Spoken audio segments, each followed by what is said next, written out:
મારું નામ નિકિતા માસી છે। જય માતાજી, જય શ્રી કૃષ્ણ, જય ભીમ, અસ્સલામ વાલેકુમ, નમસ્કાર ગુજરાત।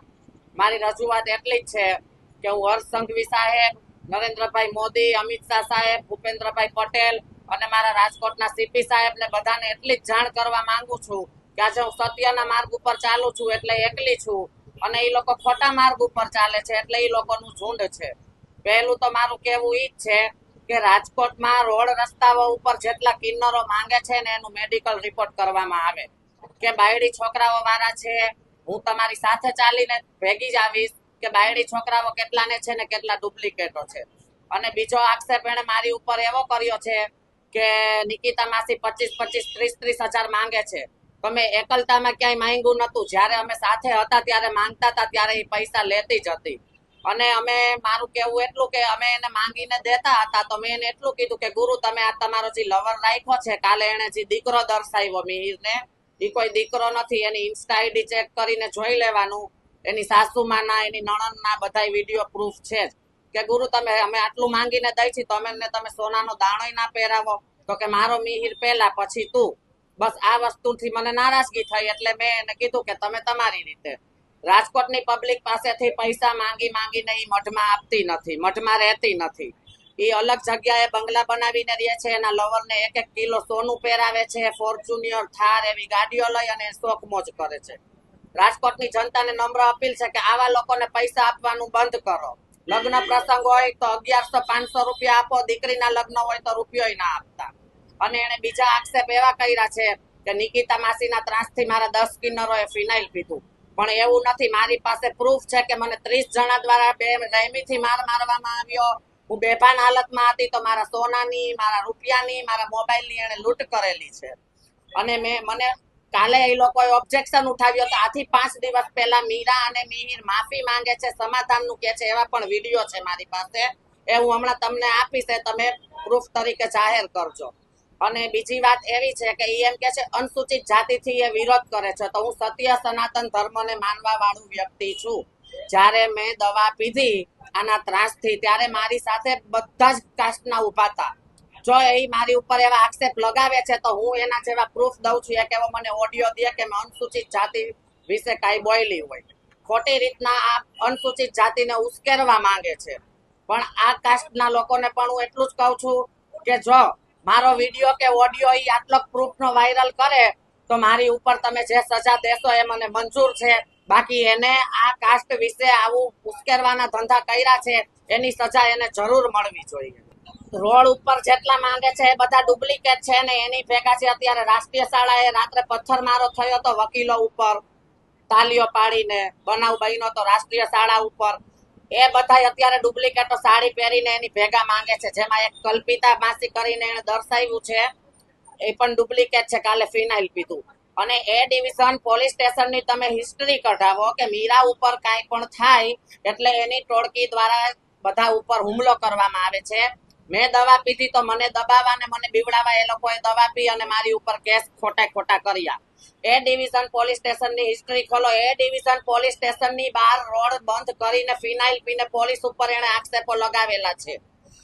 થોડાક દિવસ પહેલા સાંગળવા ચોક ખાતે નિર્દોષ ટ્રાફિક પોલીસ વાળાને બેરહેમીથી મારે મિહિર, મીરા અને એના ટોળકી દ્વારા મારવામાં આવ્યો છે। એ મારી ટોળકીનું, હું એક શક્તિ ગરબી મંડળ ચલાવું છું, સારા ધાર્મિક કામ કરું છું, તો એને મારા દીકરાઓના નામ લીધા કે છગનભાઈ, રાહુલભાઈ, આ બધા કે આની ટોળકી છે ને જેને તેને મારે છે। પણ એક એવું મારું પ્રૂફ બતાવો કે હું કોને મારું છું। તારી ટોળકીએ તો પોલીસ ઉપર પણ બેરહેમથી કર્યું છે।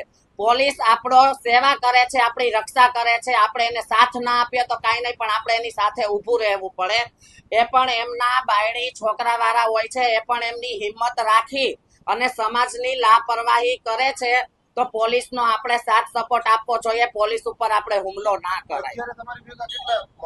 અત્યારે હું એક જ છું અને એની ભેગા છે બધા એનાથી દબાય છે અને હું સાચી છું એટલે મને બીક નથી। મને ભગવાન અને અલ્લાહ ઉપર વિશ્વાસ છે કે હું સાચી છું અને મારી પાસે 1000 શબ્દ નીકળશે તો 1000 શબ્દના પ્રૂફ નીકળશે। મારી માંગણી એટલી છે કે હું રાજકોટમાં મારી જન્મભૂમિ છે, હું એટલો જ ન્યાય અપાવું છું કે મને પણ સજા થવી જોઈએ। મારો વાંક હોય તો એને કડકમાં કડક સજા અપાવો, મને ન્યાય અપાવો। અને હું પહેલા તો દેશદ્રોહીનો ગુનો નોંધીશ। મને કહે તમે મારા ચેલાઓ મારા વિરોધ થાવ છો ને, હું બીજા કિન્નરોને રાજકોટ વેચી દઈશ, જેથી તમે રાજકોટ માંગી ના શકો. તો રાજકોટના કોઈ કિન્નરો એવા માલિક નથી હોતા કે રાજકોટ બીજા કિન્નરોને વેચી શકે. વિવાદ આખો ચાલુ ત્યાંથી થયો કે રોજના લાખ રૂપિયા માંગ્યા હોય તો 50,000 મીરાને આપવાના, 50,000 માંથી 30 જણાનો ભાગ અને બે ભાગ બીજા મીરાના 32 ભાગ. અમારે 1,000-1,200 રૂપિયા લઈને જવાનું. કોઈ જજમાન સારા હોય, કોઈ ખરાબ હોય, અમને સારું બોલે ખરાબ બોલે અમે સાંભળીએ અને એનો મિહિર ઈ રૂપિયાથી જલસા કરે. તો હું રાજકોટની જનતાને કહું છું કે તમે તમારા દીકરાને પૈસા નથી વપરાવતા અને કિન્નરોને આપો છો, તો કિન્નરો આવા ખરાબ જલસા કરે છે. તમે એની આઈડી ચેક કરો, ઇન્કમ ટેક્સ ની રેડ પડાવો, ઊંડાણ પૂર્વક થી બધી તપાસ કરો. 2 નંબરનો રૂપિયો, 2 નંબરનું સોનું બધું જ એના ઘરમાંથી નીકળશે. પણ આ રાજકોટની જનતાને લૂંટીને, હું એવું નથી કહેતી કે 2 નંબરનો ધંધો કરે છે, નહીં, રાજકોટની જનતાને લૂંટીને. પહેલી વાત તો એ કે કિન્નરોને બધા ભગવાન માને છે, કિન્નરોને કોઈ દી ભાયડા નથી હોતા. ઈ એમ કે છે મિહિર મારો દીકરો છે, મેં નાનેથી મોટો કર્યો. તો 2 વર્ષ પહેલા બીજો હતો, એ પણ તારો દીકરો હતો 2 વર્ષ. અને દીકરો છે તો દીકરો માં દીકરાનો પબ્લિક કોઈ આંધળી નથી. પબ્લિક જાણે માં દીકરા કોને કહેવાય. ઇન્સ્ટા આઈડી તમે ચેક કરો કે એનો દીકરો છે કે એનો ભાયડો છે. કિન્નર અખાડાનો નિયમ એવો હોય છે કે 25% ગાયોનું દાન કરો, 25% ધર્મના કાઢો, 25% ગઈઠા બુજુર્ગોના કાઢો. પણ આ તો 50% એના લવરના કાઢે, 25% કિન્નરોના કાઢે, 25% એના શોખ મોજ કરે. તમે ખાલી એની આઈડી ચેક કરો એટલે ખબર પડી જશે કે રાજકોટની જનતા પાસે કિલો સોનું નહીં હોય, પણ આની પાસે સોનું નીકળે છે. મિહિરની ને એની મુલાકાત 2 વર્ષથી થઈ છે. એને દર 2 વર્ષે 1.5 વર્ષે ભાઈડો બદલી જ જાય છે. હા, બોયફ્રેન્ડ બનાવે. અને મારી અત્યારે જીવને એટલું જોખમ છે કે ક્યારે મારી ઉપર હુમલો થઈ શકે ને એનું મને કોઈ નક્કી નથી. અને જો મને આટલો જ ત્રાસ આપશે અને આટલી જ મને હેરાન કરશે તો હું કોઈ પણ રીતે મારું જીવન ટૂંકાવી દઈશ. ડુપ્લિકેટની સંખ્યા રાજકોટમાં 150 થી 200 જણાની છે. માધાપર ચોકડી, બેડી ચોકડી, કાળીપાટ ચોકડી, સાત હનુમાન ચોકડી. તમે એક કિન્નરને ચેક કરો છો. હું ખોટી નીકળું તો મને સજા દેજો, બાકી ઈ કિન્નરો નથી અને બાયડી છોકરા પણ છે. કાર્યવાહી કાઈ નહીં. પોલીસ ભાઈઓ મારા જાગે અને જે કિન્નરો માંગે છે ત્યાં જાય, એ લોકોને ચેકઅપ કરે, એ લોકોનો મેડિકલ ચેકઅપ કરે.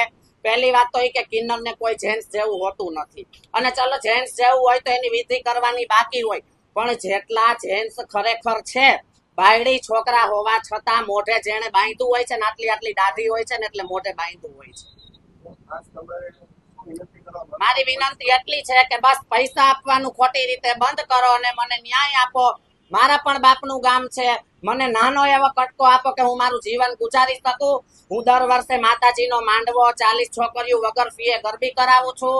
અને હજી 3જા મહિનામાં હું 5 દીકરીઓના સમૂહ લગ્ન પણ કરવા જઈ રહી છું. ટાર્ગેટ એમાં કોઈ હોતો નથી.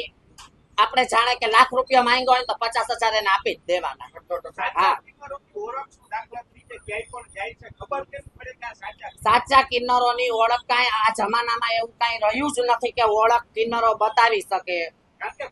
પબ્લિક પહેલાના સમયમાં તો એવું હતું કે લાઈટ ના હોય ને કિન્નર એમ કે પંખો ચાલુ થાય તો એ થઈ જાય.